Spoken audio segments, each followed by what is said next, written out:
지난 시간에 하이브리드 가슴 성형에 대해서 설명을 드렸었는데 생각보다도 이 하이브리드 가슴 성형, 즉 보형물 수술과 지방 이식을 동시에 같이 하는 이 수술에 대해서 여러분들이 찾을 수 있는 정보가 제한적이더라고요. 그래서 오늘은 이 하이브리드 가슴 성형에 대해서 좀 더 많은 정보를 드리고자 이 영상을 촬영하게 되었습니다. 저는 땡큐 성형외과 원장, 성형외과 전문의 권정우입니다. 하이브리드 가슴 성형은 모든 사람들한테 반드시 필요한 것은 아닙니다. 일반적인 분들은 가슴 보형물만 갖고도 충분히 가슴 확대를 해서 예쁜 가슴을 만들 수가 있는데요. 그럼 이 하이브리드 가슴 성형은 언제 필요한 것인지 여러분들에게 설명드리도록 하겠습니다. 일반적으로 예쁜 가슴을 갖고 계신 분들은 이 흉벽에서부터 가슴 볼륨 있는 데까지 이렇게 스무스한 라인이 나타나게 되는데, 매우 마른 분들 같은 경우에는 지방 조직이 거의 없기 때문에 보형물이 들어가게 되면 보형물이 있는 곳과 흉벽과의 경계가 굉장히 명확하게 드러나는 경우가 있어요. 그래서 이런 부분에 볼륨을 이렇게 매끈하게 경사를 자연스럽게 만들어주면 경계를 허물고 더 자연스러운 라인이 만들어지게 됩니다. 그 다음 두 번째로는 이 보형물이 우리 몸에 들어갔을 때 이렇게 평평하게 누워있는 상태로 있는 게 아니라 이렇게 수직으로 서 있게 되죠. 가슴 방 안에서 이렇게 눌려 있게 되는데, 이렇게 되면은 이런 물결 모양 같이 이렇게 생기게 돼요. 근데 우리 가슴에서 제일 얇은 부분이 가슴을 4등분 했을 때 아래 바깥쪽 부분이거든요. 외사분면이라고 하는데 이 부분이 가장 얇게 만져져요. 진짜 마르신 분들 같은 경우에는 이런 물결 모양들이 이 피부의 바깥으로 비쳐 보이는 현상, 그 현상을 리플링 현상이라고 하는데요.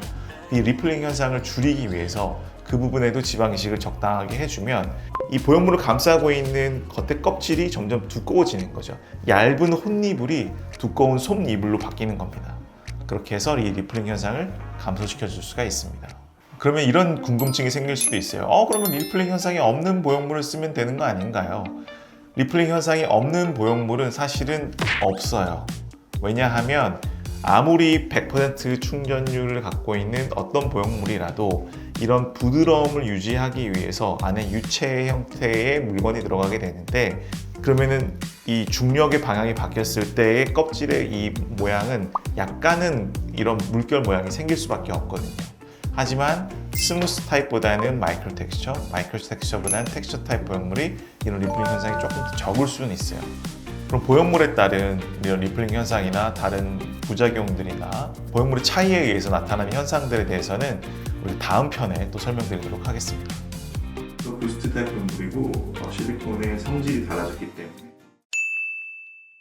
그리고 세 번째로는 우리 사람의 왼손, 오른손 손금이 다르고 왼쪽, 오른쪽 얼굴이 조금씩 다르듯이 가슴도 왼쪽, 오른쪽이 좀 다른데요. 특히 가슴 볼륨이 차이가 많이 난다든지 아니면은 흉곽에 어떤 결손이 있거나 흉곽에 함몰이 있거나, 일부분은 흉곽에 함몰이 있고 일부분은 튀어나와 있거나, 그래서 높이 모양이 다르거나 이런 것들을 적절하게 좀 맞춰주는데 보형물로 갖고는 한계가 있을 수 있거든요. 그래서 이런 부분들을 지방 이식을 통해서 조금 보완해 줄 수는 있습니다.